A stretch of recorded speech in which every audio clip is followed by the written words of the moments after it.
તો વલસાડ શહેરમાં વરસાદ બાદ પાણી ભરાઈ ગયા છે। મહાદેવનગરમાં વરસાદી પાણી ભરાઈ ગયા છે।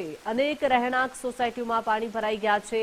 મિશન કોલોની માધવ પાર્કમાં પાણી ભરાઈ ગયા છે। ઘૂંટણસમાં પાણી ભરાતા રહીશોને હાલાકી થઈ રહી છે। અનેક વિસ્તારો એવા છે જ્યાં વરસાદી પાણીનો ભરાવો થઈ ગયો છે। ઘૂંટણસમાં પાણીનો સામનો લોકો કરી રહ્યા છે। જોઈ શકાય છે આ સોસાયટીના દ્રશ્યો કે જ્યાં નદી વહેતી હોય, નદીનો ભરાવો થઈ ગયો હોય પાણીનો, તેવા દ્રશ્યો સામે આવ્યા છે। મહાદેવનગરમાં આ વરસાદી પાણીનો ભરાવો થઈ ગયો છે તો સાથે સાથે મિશન કોલોનીમાં પણ આવી જ સ્થિતિનો સામનો લોકો કરી રહ્યા છે। માધવ પાર્કમાં પણ વરસાદી પાણી ભરાઈ ગયા છે। પાણી આવું સદંતર કાયમ ભરાઈ જાય છે અને વારંવાર પાણી ભરાય પણ એનો કોઈ નિકાલ થતો નથી, બરાબર છે। અને તકલીફ વધારે પડે છે જવા આવવાની। સવારે બાળકોએ જવાનું હોય તો જઈ નથી શકતા પાણીના લીધે, એટલે પ્રોબ્લેમ વધારે છે ને આ કાયમનું વારંવાર આવી રીતનું થાય છે। થોડો વરસાદ પડે તો બી આ જ પ્રોબ્લેમ આવી જાય પાણીનો નિકાલ થતો જ નથી કોઈ જગ્યાથી નથી। આ તો અહીંયા જગ્યા થોડી છે ત્યાંથી થોડું પાણી નીકળતું છે એટલે આ પ્રોબ્લેમ દૂર સુધી અંદર સુધી આ પાણીની સમસ્યા દર વર્ષે થાય છે અને દર વર્ષે કમર સુધીના પાણી ભરાય છે। આ બધા ઘરોમાં નીચેના જેટલા ઘરો છે એમાં બી ભરાય છે અને આનો ઉકેલ અમે ત્યાં નગરપાલિકામાં જણાવ્યું એનો ઉકેલ કંઈ આવતો જ નથી।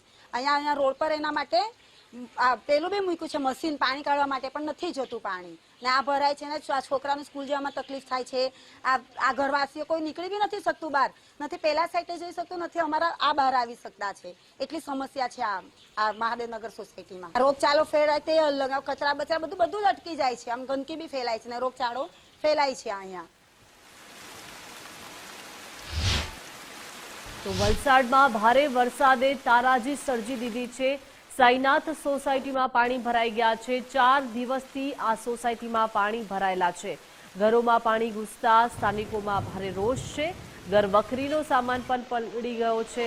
સ્થાનિકો પાણીની વચ્ચે રહેવા માટે મજબૂર બન્યા છે। પાલિકાની પ્રી મોન્સૂનની કામગીરી સામે અનેક સવાલો ઉઠી રહ્યા છે। ઘરવખરીનો સામાન પાણીમાં ગરકાવ થઈ ગયો છે। આખી સોસાયટી સાઈનાથ સોસાયટીના દ્રશ્યો છે, ત્યાં પાણીનો ભરાવો થઈ ગયો છે। વાહન ચાલકો મુશ્કેલીનો સામનો કરી રહ્યા છે।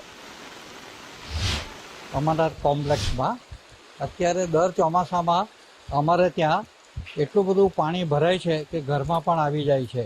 ગયા વર્ષે પણ આ રજૂઆત મીડિયા મારફત કરેલી હતી પણ પાણી અટકાવવાનું કોઈ સાધન સામગ્રી કે કોઈ નથી અને કોઈ વ્યવસ્થા પણ કરવામાં આવી નથી। અમારી બાજુમાં 3-4 બિલ્ડિંગ નવા બનતા છે, તે આખું મેદાન છે। એ મેદાનમાં બધી બાજુનું સિટીઓ એના સોસાયટીઓના પાણીઓ ભેગા થાય છે અને ભેગા થયા પછી અમારા દરેક ગલીમાંથી પાણી પાસાર થાય છે। 7 વર્ષથી આ તકલીફ છે। દર વર્ષે અમે એ લોકોને રિક્વેસ્ટ કરીએ છીએ કે આનું કંઈ સોલ્યુશન લાવો, પણ એ લોકો દર વખતે કહે છે કે થઈ જશે પણ હજી કઈ વસ્તુ થતી નથી।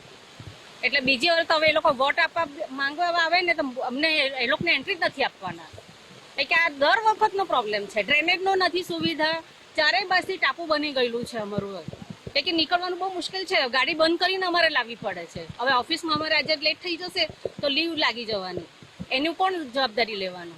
चारों तरफ पानी बना, जो नया रोड कंस्ट्रक्शन हुआ है इन्होंने ड्रेनेज तो दिया नहीं है, सारा पानी यहीं हो रहा है। सभी तरफ चारों तरफ से ये ब्लॉक हो चुका है, ये टापू बन चुका है। अगर आप देखें तो आपको निकलने का कहीं पैसे नहीं है। अगर किसी को कोई इमरजेंसी है, मेडिकल है या कुछ भी है तो वो चीज़ें बड़ी मुश्किल हो जाएंगी। अभी हम लोगों को ऑफिस जाना है, अर्जेंट है, तो ये चीज़ें हैं।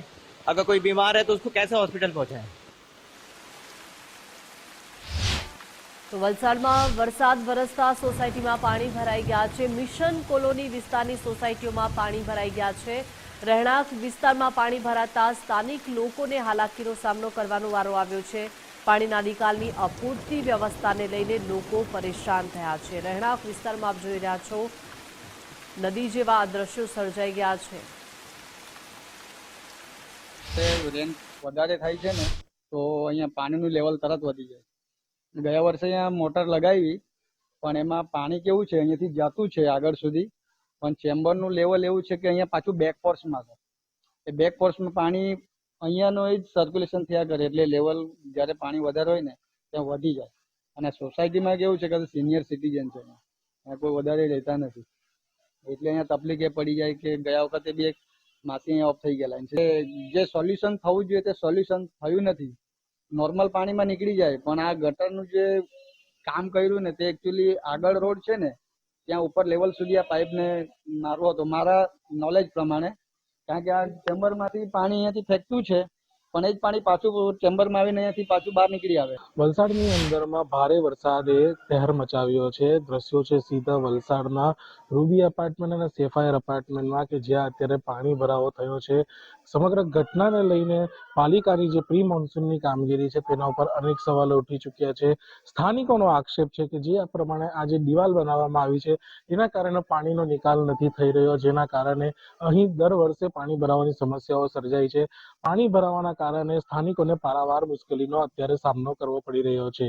ગુજરાત ફર્સ્ટ દ્વારા અહીં રિયાલિટી ચેક કરવામાં આવી રહ્યું છે, ત્યારે પાલિકાના કોઈ પણ કર્મચારીઓ કે કોઈ પણ અધિકારીઓ આ વિસ્તારમાં આવ્યા નથી અને કોઈ પણ જોવા માટે નથી આવ્યું કે કોઈ પણ ખેર ખબર લેવા માટે નથી આવ્યું, જેને લઈને સ્થાનિકોને રોષની લાગણી જોવા મળી રહી છે. પ્રિયાંક પટેલ, ગુજરાત ફર્સ્ટ, વલસાડ. તો વલસાડમાં પહેલા જ વરસાદે હાઈવે ઓથોરિટીની પોલ ખોલી નાખી છે. વરસાદ પડતા જ ખાડા રાજની એન્ટ્રી જોવા મળી છે. ગુંદલાવ હાઈવે પર ખાડા પડતા અનેક સવાલો ઉઠ્યા છે. ખાડાને કારણે વાહન ચાલકોને હાલાકી પડી રહી છે. ટોલટેક્સ ભરવા છતાં સુવિધા ન મળતા વાહન ચાલકોમાં પણ રોષ જોવા મળી રહ્યો છે. જોઈ શકાય છે આ હાઈવેના દ્રશ્યો કે જ્યાં એક બે નહીં પરંતુ અનેક ખાડાઓ પડી ગયા છે અને વાહન ચાલકોમાં રોષ છે. सर माहौल बहुत डरावना सा आ गया. बारिश में आगे कुछ दिखता नहीं है, अचानक गड्ढे आ जाते हैं, अचानक कोई ब्रेक ले लेता है, फिर बड़ी गाड़ी रुकती नहीं है, पीछे से जाके ठोक देती है. सर ये अभी इसके ऊपर काम किया गया था, इसका अभी खड्डे पूरे गए थे. आपको क्या लगता है काम से क्या हुआ? सर काम कुछ नहीं हुआ है, सिर्फ लिपा पोती हुई है. काम होता है तो बताओ. अभी तक इन लोगों ने मशीनें हटाए हुए 2 दिन हुए, उससे पहले ही टूट गई रोड. તો વલસાડ જિલ્લાના વાપીમાં ધોધમાર વરસાદ ખાબક્યો છે. અનરાધાર વરસાદથી જળબંબાકારની સ્થિતિ સર્જાઈ ગઈ છે. ચલાના મુક્તાનંદ માર્ગ પર ફળિયામાં પાણી ભરાઈ ગયા છે. ઘરોમાં વરસાદી પાણી ભરાતા ઘરવખરીને નુકસાન થયું છે. લોકો આખી રાત ભૂખ્યા પેટે ઉજાગરા કરવા માટે મજબૂર બન્યા છે. આખી આ સોસાયટી જે ફળિયું છે ત્યાં જોઈ શકાય છે વરસાદી પાણીનો ભરાવો અને ઘરવખરીને વ્યાપક નુકસાન થઈ ગયું છે અને લોકો આખી રાત ઉજાગરા કરવા માટે મજબૂર બન્યા છે. વલસાડ જિલ્લાના વાપીમાં ધોધમાર વરસાદ ખાબક્યો છે. અમારે પાણીનો નિકાલ જોઈએ ને, બહુ પાણી વરસાદને ભરાઈ ગયેલું, ઘરમાં બી પાણી ભરાઈ ગયેલું ને રાત્રે બી એટલું પરેશાન થયા કે પાણી કાઢીને 9-10 વાગ્યા લગન પાણી કાઢ્યું. પછી છોકરા લોકોને રસોઈ બનાવીને ખવડાવી. અંદર આખું પગ લગીને આખું મંડિયા લગીનું પાણી ભરાઈ ગયેલું છે. દર વર્ષે પુરાણ કરી લઈને અમે નગરપાલિકામાં અરજી બી કરીએ તો બી એ લોકો આવીને ખોદે ને પછી થોડું કાઢી જાય, થોડું કાઢે ને પછી જતા રહી. પાણીનો નિકાલ થતો જ નહીં મળે.